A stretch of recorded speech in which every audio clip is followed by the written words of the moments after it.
of hair sticking out my bun. But anyways, hi guys, welcome back to my channel. If you're new here, my name is Amanda and I do kind of like lifestyle videos and vlogs on here. So do remember to click the subscribe button if you guys want to know more. But today's video, I really have been wanting to do this video for a very long time, but I felt like it would be only good to do this after I have found like my rhythm in like learning Korean.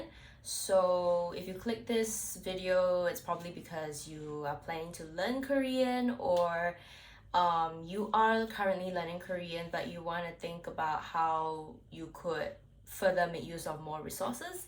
So yeah, I'm here to share with you my tips and tricks. Yeah, so let's just dive right into it.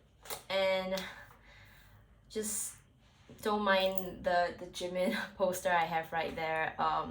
Might be a little bit distracting in the video, but I gotta make do because I stuck it there. So yeah.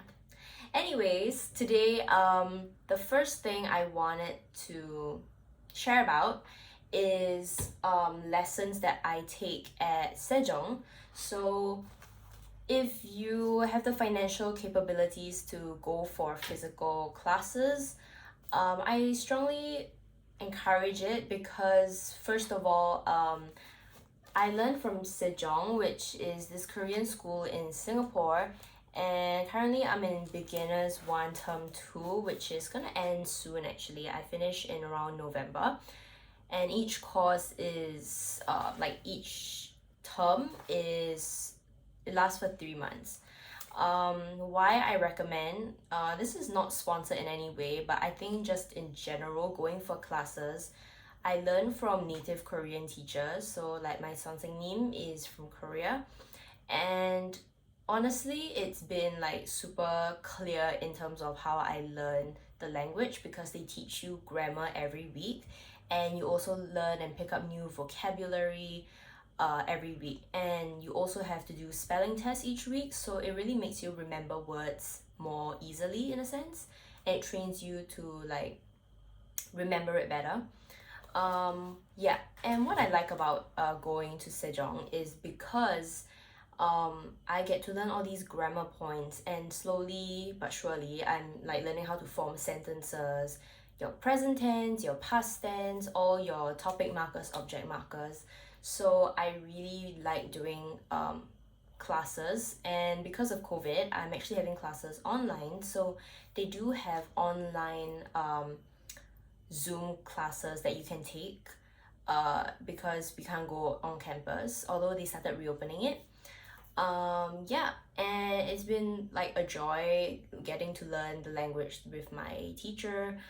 Also, I think a plus point about going for classes is that at the end of each term, you actually have to take an exam. You get a certificate after every 2 terms. So after this term, I'll take my second exam, and when I pass it, I'll get a certificate, which is great for people who want to be certified in the language, to be proficient.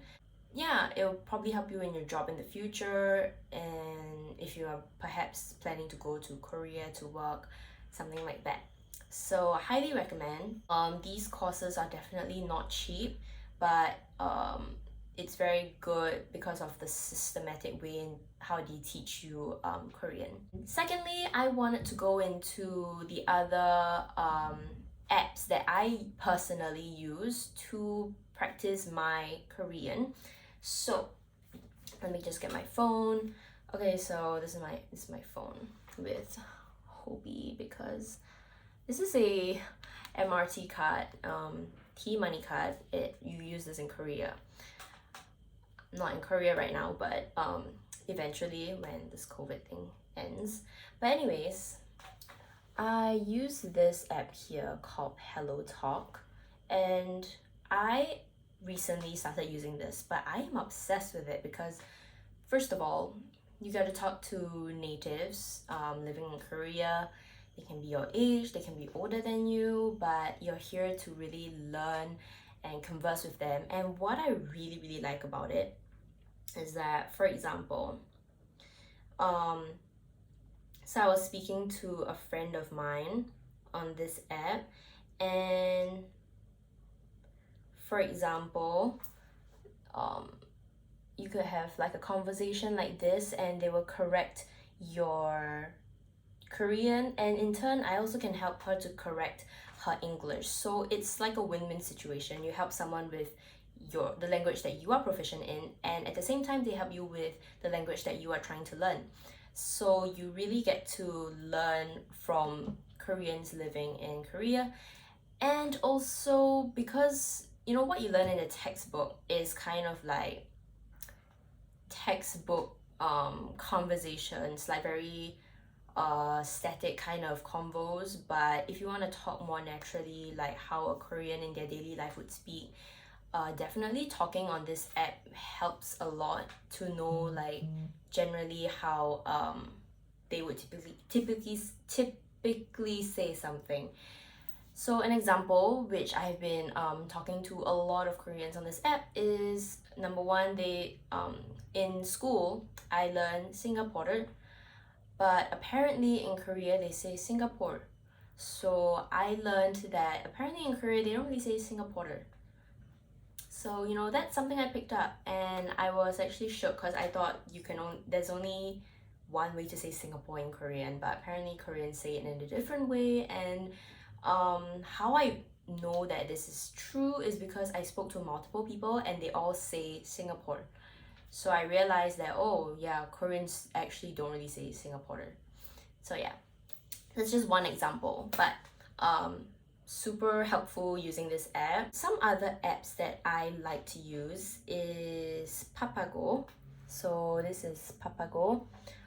This is basically a translation app. So for example, I wrote this, and I think this is good because it's more accurate than your Google Translate. Google Translate is definitely not accurate enough. Papago, I guess, is much more accurate in terms of translation, so I highly recommend this app.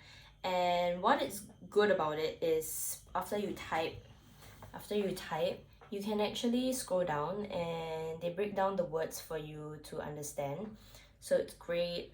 You can also actually, if you happen to come across like, let's say a restaurant and it's in Korean, the name is in Korean, but you wanna know like how you pronounce it and whatnot, there's this image that you can click and take a picture and they can actually translate the Korean words for you.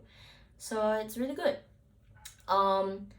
There's also the voice recognition button that I use when I'm lazy to type in Korean, or yeah, basically that. Then I'll just click that and I will read it out. Sometimes if it detects like my pronunciation is wrong, then the words will come out wrongly and I know that I'm not pronouncing it accurately. So that's how I also help myself to improve in terms of pronunciation. Then wait, let me think, is there another app? Yeah. So I have one last app that I think you guys would like, and actually two. So the other one would be Naver Dictionary. So what I like about Naver Dictionary is, okay, basically it's a Korean dictionary. We know, we get it, straightforward. But what I do like is, for example, if I were to click all the best, like if I were to search all the best, they will give me like a list of like how they would say it. Oh, oops, sorry, I'm not like super good with using my phone. But because this app is connected to like VLive, so if you guys follow K-pop idols and stuff, certain phrases that past K-pop idols might have said in their VLives are also put on this Naver Dictionary app. So you can see how typical Koreans would say certain things as well, which is quite accurate. They also have sample sentences, so I really like this function. So yeah, sample sentences are super good for learning Korean, so you know how to typically use certain words and phrases in sentences, which I think is super helpful. Yeah, so that is Naver Dictionary. And the last app I would like to recommend to you guys is actually Naver. So this is Naver, and it's typically oh my god, I really can't say this word for reals. Typically, this is a really good place for you to keep up with Korean news. Not necessarily you'll understand for sure, especially if you're starting out, but this is kind of like Korea's version of Google. So this is Naver, and for example, I like BTS, so I type BTS and I get all this, right? So if you scroll to, okay, so on top here it says news, which is news, so I click that, and it comes with a bunch of articles written about BTS recently in Korea. So if I click this, I can actually practice reading all this news article in Korean, and that's going to be super helpful in terms of helping you to learn how to read Korean faster, and also any words that you don't like understand, you can actually go and search it up in the dictionary, and it'll be super helpful for you to like learn new vocabulary as well. So I highly recommend using this Naver app. Yeah. Then so now we'll get into the second part of the video where I share with you how I actually use all this together to study Korean. Hi guys, so first of all, this is my iPad and I'm using GoodNotes 5 to do all my Korean study notes. So here you see my verb bank, adjective bank, basically words that I want to use, and the Korean, how I write it in Korean. And typically, these would be what I want to say, but I struggle because I'm not sure what the word is in Korean. So I'll actually search it up on the Naver Dictionary app. And then from there, I will write it down in my GoodNotes app. So this is very useful for me because I eventually built a whole bank of words that I will come to know of, and over time this actually helps me to form sentences more easily. Yeah, and also I feel like watching dramas actually helps a lot in helping you to improve your Korean language skills as well, because you actually pick up what the actors are saying, and if you put subtitles you tend to understand like certain words, what they mean in English, and vice versa. Yeah, so over here I'm actually learning what the Korean words are for the various social networking sites. For example, Twitter, Instagram, and why I wanted to know about how to write these words or how to say them in Korean is because in a daily conversation, for example, I might ask someone like, "Oh, Twitter 있어요?" or "Instagram 있어요?" Like, you know, I want to ask people like, "Hey, do you have Instagram? Do you have Twitter?" Yeah, and I also have YouTube, for example. So if I want to tell someone like, "Hey, I have a YouTube channel, like YouTube channel 있어요." So altogether, you know, this is how I actually make use of these words that I pick up in my daily conversations. Yeah. So guys, welcome to this next section of the video. Basically, I have a journal on my GoodNotes as well. There's so many things you can do on GoodNotes, not just like having plain paper, but you can import like templates and stuff. This one I got from Ahong Paper Log, which she's also on YouTube. Her videos are amazing. Do check her out. Basically for me, I like to keep a bullet journal, or you could call it a diary, and in general just like write down like how your day went or some things that you've done for the day in the language that you are learning, because you know this forces you to actually string your sentences with grammar that you have learned, and also to pick up vocabulary that maybe you haven't learned before, that you wish to like write down or pen it down. So you know this also over time helps you to build your vocabulary bank in the language. And to be honest, it's quite fun because you get to decorate, use different colors. um I personally enjoy doing this journaling process because it's just very soothing and quite meaningful in my opinion, getting to see like in future when you look back at it, all these memories that you made, but you actually wrote down or like wrote down those memories in Korean. So it's kind of cute. Yeah. So if you see here, I have the Naver Dictionary open again. And what I love about it is you can actually type sentences into it as well. So I wrote here, but I am also a little nervous. Context wise, is that although I enjoyed my day, I'm also a little nervous for what is to come because school, university is starting. So, yeah, when you type a sentence or a phrase into the Naver Dictionary, they automatically show you examples of how these phrases are used, which is so helpful, and even, giving you the translation results from Papago as well, which I previously mentioned this app in the earlier part of the video. And then I just write down the sentence. Although, you shouldn't 100% trust it. If you read through the sentence and you see a word that you're not very familiar with, maybe go search up what that word means just to be sure that you're writing something accurately. Yeah.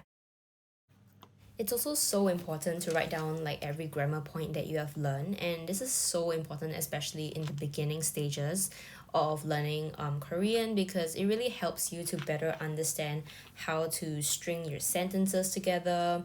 Knowing, like, for example, months of the how to say the different months, the days of the week, past tense, present tense, like just how the structure of it is like in Korean. I would always take notes after the end of each of my classes just to kind of refresh my memory of the lesson. Yeah. And also, I think it's just so important to always ask when you're not sure of something. It's really the best way to improve. This is especially so when I use Hellotalk.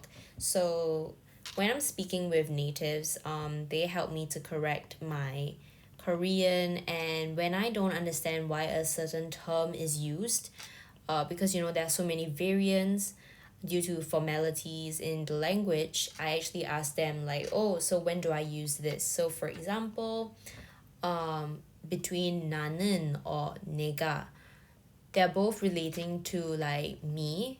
Like, I, for example, do something, I use 나는. 내가 is also another form of it. But I'm not sure like, hey, when do I use 나는 or when do I use 내가? So that's when I ask the natives like, how exactly, like, do I know when to use which? Overall, I hope this video has in some ways helped you to better learn Korean, or given you some tips as to how you could make use of these resources to help in your language learning, even if it's not Korean. Maybe some of these tips and tricks of how I study a language could be useful for you. So yeah, this video is not sponsored by anyone. Clearly, this is just from my own experiences and apps that I use. So yeah, give a like down below, comment on this video if you guys enjoyed it.